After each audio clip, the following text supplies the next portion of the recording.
Hello, this is a presentation from Group A. Our topic is early detection of cardiovascular disease. So the reason we choose this title is because cardiovascular diseases remain the leading cause of loss of thousands lives globally. Early detection is the most effective intervention to reduce casualty. So our solution is utilize feed-forward neural network FNN and backpropagation. We analyze 70,000 patient records to provide reliable early-stage clinical decision support with optimized diagnostic mapping. So the case study analysis. This case study utilizes a dataset containing of 70,000 patient records, which include the clinical observations such as age, height, weight, gender, systolic or diastolic blood pressure, examination details such as cholesterol level, glucose level, and lifestyle habit, whether the patient is a smoker or they have take alcohol, and whether they have do physical activity or not. The technical implementation. Our system architecture uses Anaconda as the environment management, TensorFlow or Keras for the neural network backend, Pandas and NumPy for the data manipulation, Matplotlib Seaborn for the analytic visualization.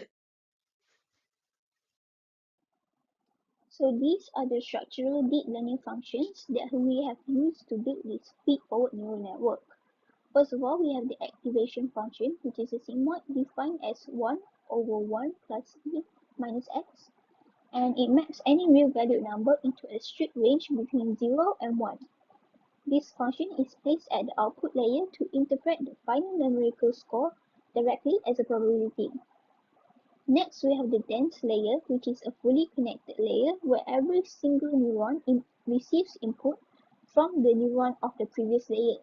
The function computes z equals to w times x plus b, where w represents the weight matrix, x represents the input vector, and b represents the bias vector. And lastly, we have the loss function, which is a binary cross entropy, and it measures the error performance of a classification model whose output is a probability value between 0 and 1, where y represents the actual label and y hat represents the predicted probability. Next, we have the input features and variable mapping in our project. First of all, we have variable age, which is type integer. Next, we have variable gender, which is categorical type. We use 1 for female and 2 for male. Next, we have height / weight, and we use integers / float respectively. Next, we have the AP underscore HI and AP underscore LO, which is integer type, and both represent systolic and diastolic blood pressure respectively. Next, we have variable cholesterol / gluc, which is type categorical, and we use 1 for normal, 2 for above normal, and 3 for well above normal. And the next variable we have smoke / alcohol / active, which is type binary, and it is used to represent the lifestyle that the patient has. 0 for no, yes for 1. Next, we have variable cardio, which is type binary. This is our target variable, and 0 represents no disease, and 1 represents presence.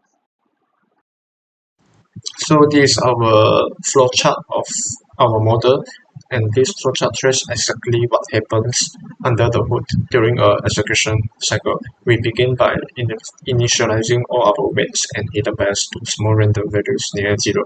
Next, our 11 preprocessed patient features enter the network. This initiates the forward pass, and the hidden layer neurons compute their weighted sums at their pseudo input bias and pass the value through the sigmoid function. This ripples forward to the output neuron, which gives us a final risk percentage between 0 and 1. At this point, the network encounters a decision branch which asks is performance satisfactory. It calculates the output error division, and if the error rate has dropped within our satisfactory threshold, the loop flags and the parameter log, then the model ends. If the error is still too high, the network triggers the back propagation phase. It vectors the gradient errors backward from right to left and scales them using our 0.2 learning rate and updates every weight and bias simultaneously. The model then puts the next batch of data and repeats this exact loop over 60 iterations until it achieves optimal predictive accuracy.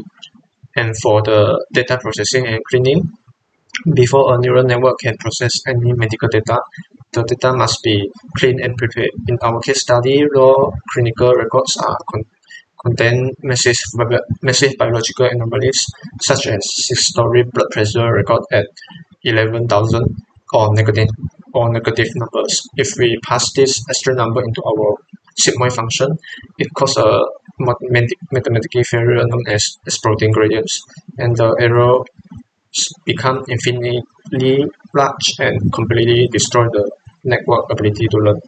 To solve this, we filter the blood pressure variables strictly within valid human limits, which is 80 to 220 for systolic and 40 to 130 for diastolic. Furthermore, features like height or weight compared to binary traits like smoking, height numbers are naturally much larger than zeros and one. If left and standardized, the network's Shaming junction would mistakenly prioritize large numbers. So we apply a standard z-score normalization to ensure every single clinical indicator receives fair gradient attention from the score. This is MLP learning pipeline. First one is forward pass. The second one is compute error. The third one is backdrop. The fourth is update. Then the forward pass feed through hidden layer with signal activation to generate output. The second one is compute error. The compute error predict risk compare direct against actual patient diagnose target. The third one is backdrop. Backdrop update internal parameters. The fourth one is update. So the internal weight and bias will update based on the error that predicted before this. Okay, the next slide is classification report.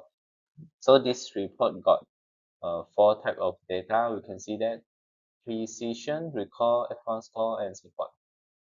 So the accuracy for this is around 70%.